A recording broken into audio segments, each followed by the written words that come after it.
السلام علیکم ورحمۃ اللہ وبرکاتہ. حامدًا و مصلیًا اما بعد.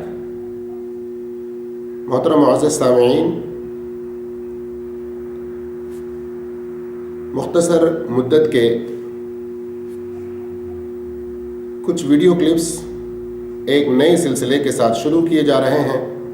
امید ہے کہ آپ پوری توجہ کے ساتھ ان کو دیکھیں گے اور بغور سماعت فرمائیں گے، اور اس میں دی جانے والی نبی کریم صلی اللہ علیہ وسلم کی پیاری پیاری سنتوں سے متعلق جو بھی تعلیم ہے اس پر عمل کرنے کی کوشش کریں گے. اللہ آپ سے پہلے کہنے والے کو بھی اور سارے مسلمانوں کو نیک توفیق عطا فرمائے. معزز ساتھیو، نبی کریم صلی اللہ علیہ وسلم کو ہمارے لیے اللہ رب العالمین نے نمونہ بنا کر بھیجا ہے. آپ کی ایک ایک سنت کو عمل میں لے آنا، اور ایسے وقت میں جب کہ لوگ آپ کی تعلیمات سے عملی طور پر منحرف ہو رہے ہوں، آپ کی سنتوں کو زندہ کرنا یہ بہت بڑے اجر و ثواب کا کام ہے.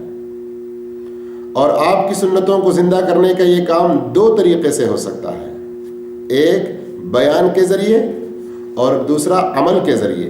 اور ہم میں سے ہر مسلمان کو اپنی طاقت بھر ان دونوں طریقوں سے نبی کریم صلی اللہ علیہ وسلم کی سنتوں کو زندہ کرنے کی اور ان کو رواج دینے کی، آگے لوگوں میں پھیلانے کی کوشش کرتے رہنا چاہیے. اس کے کیا فائدے ہمیں ملیں گے؟ نمبر ایک، جس نے نبی کریم صلی اللہ علیہ وسلم کی ایک سنت سے بھی محبت کی، گویا اس نے اللہ کے نبی سے محبت کی، اور جس نے اللہ کے نبی صلی اللہ علیہ وسلم سے محبت کی وہ کل قیامت کے دن نبی کریم صلی اللہ علیہ وسلم کے ساتھ جنت میں ہوگا. دوسرا فائدہ، جیسے کہ صحیح مسلم کی حدیث میں ہے، آپ صلی اللہ علیہ وسلم نے فرمایا، جس نے کسی ایک سنت کو،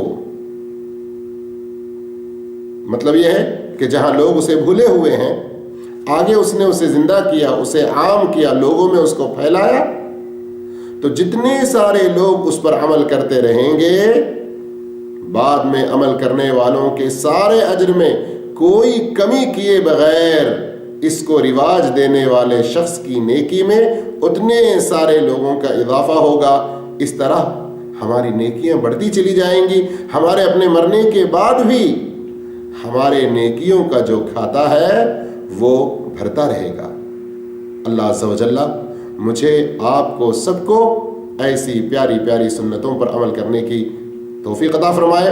اور تیسری فضیلت نہ بھولیں، خاص کر ایسے موقع پر جب کہ لوگ فتنوں میں پڑے ہوئے ہوں، نبی صلی اللہ علیہ وسلم کی سنتوں سے دور ہو رہے ہوں، نبی صلی اللہ علیہ وسلم کی سنتوں پر عمل کرنا 50 شہیدوں کے برابر بعض روایتوں کے مطابق، اور 50 صحابہ اکرام کے برابر دوسری بعض روایتوں کے مطابق اجر و ثواب ملنے والا ہے. لیکن یہاں 50 صحابہ سے مراد ان کی صحبت کی جو فضیلت ہے اس کا تو مقابلہ کوئی چیز نہیں کر سکتی. اور یہاں یہ بات بھی نہ بھولیں کہ جب ہم کہہ رہے ہیں نبی کریم صلی اللہ علیہ وسلم کی سنتیں، تو اس میں فرائض، سنن، مستحبات، ساری ہی چیزیں آ جائیں گی. لوگوں میں جو معروف ہے کہ یہ فرض نہیں، یہ سنت ہے، وہ نہیں. جب ہم کہتے ہیں نبی صلی اللہ علیہ وسلم کی سنتیں، تو جیسے مسلم شریف کی حدیث میں حضرت عبداللہ بن مسعود رضی اللہ عنہ نے 5 فرض نمازوں کے بارے میں کیا فرمایا تھا؟ انہا من سنن الہدا. تو یہ نبی کریم صلی اللہ علیہ وسلم کی ہدایت کی سنتیں، تو اس میں سنتیں جب ہم کہتے ہیں نبی صلی اللہ علیہ وسلم کی، تو اس میں فرائض بھی داخل ہوتے ہیں، اس میں سنتیں بھی داخل ہوتی ہیں، اس میں مستحبات بھی داخل ہوتی ہیں.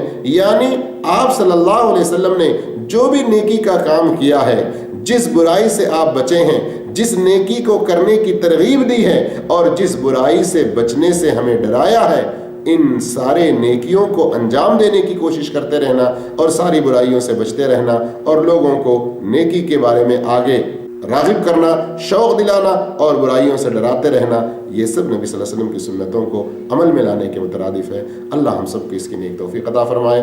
جزاکم اللہ خیرا. والسلام علیکم ورحمۃ اللہ وبرکاتہ.